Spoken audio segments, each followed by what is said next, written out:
Another really interesting, this is the stuff that doesn't much get reported on, that I find absolutely fascinating.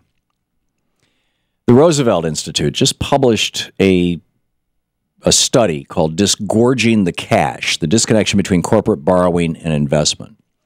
In my book, Rebooting the American Dream, it's a good chunk of one of the chapters, about how in the 1980s, the Reagan administration completely changed the relationship between stockholders, CEOs, and corporations, and their community, their employees, and their customers. I mean, totally changed after 200 years of the existing corporate form.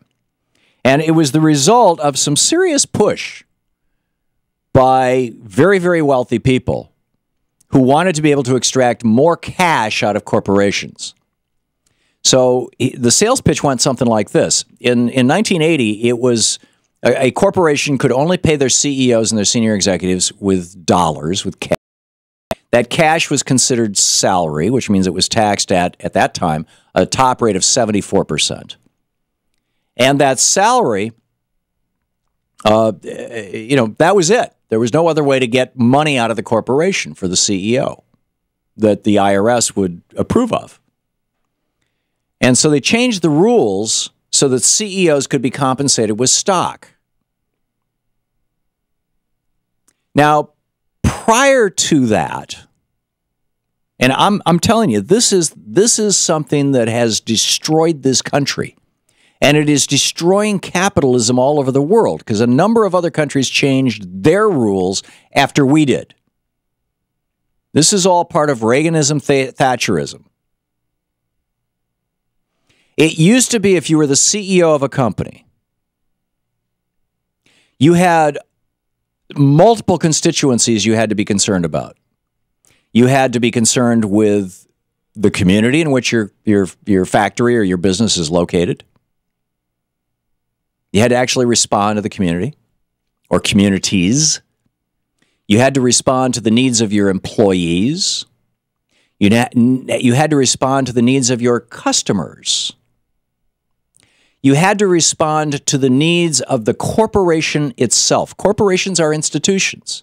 And some of the corporations today have been around for well over 100 years. Standard Oil, Rockefeller. So, which is now, I believe, owned by ExxonMobil.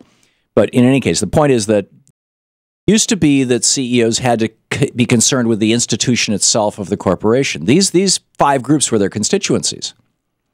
When CEOs started getting paid with stock, the goal of this was to CEOs to try to want to inflate the value of stock, right? And surprise, surprise, this was pushed by wealthy people who have most of their investments in stock. And it happened. Over the last 35 years, one of the major dimensions of Reaganomics has been that corporate CEOs no longer give a rat's ass about the corporation. They can break it up. They can sell it. This is what Mitt Romney does for a living. Buying corporations and then essentially destroying them, squeezing all the cash out of them that you can. So they no longer care about the corporation. They no longer care about the customers. To hell with the customers. We just want to inflate our stock value. And so you get things like, Comcast showing this wild profit when it's one of the most poorly rated in terms of customer service corporations certainly in the internet field in the United States and the TV field. So they no longer care about their customers. They no longer care about their employees. And for 35 years, they haven't. Employee pay has been flat for 35 years. But they do care about jacking up the value of the stock because that's how they're paid. And by being paid in stock, they get to capital gains tax, a maximum 15 or 20% income tax rather than 39%. And it can be huge. I mean, in 1980, if a CEO took more than $1 million, it was beyond that. It was not deductible to the corporation. Now it's $2 million, but beyond $2 million in pay is not deductible to the tax deductible. So corporations typically only pay their CEOs $1 or $2 million. And then they'll give them $50 million worth of stock because there's no limit on that. It's entirely deductible to the corporation. And when the CEO turns that stock in. So anyhow, here's this study from the Roosevelt Institute pointed out that, well, I'll just read it to you. During the Great Recession of 2008-2009, the U.S. experienced a severe financial crisis involving record numbers of bank failures, insolvency of major institutions, the seizing up of interbank credit markets, and steep falls of the value of many classes of financial assets. Over the same period and subsequently, there was a major drop in business investment. It's become natural to think that these two phenomena are related. And one striking anomaly, despite the run-up of corporate borrowing during the boom and the collapse in borrowing during the recession, the net flow of funds from financial markets to the corporate sector was no higher before the crisis than after. In other words, what's going on here is that the stockholders, including the CEOs, have figured out a way to continue to squeeze money out of these corporations, even as they're devastating their communities and their employees. You're listening to Thom Hartmann.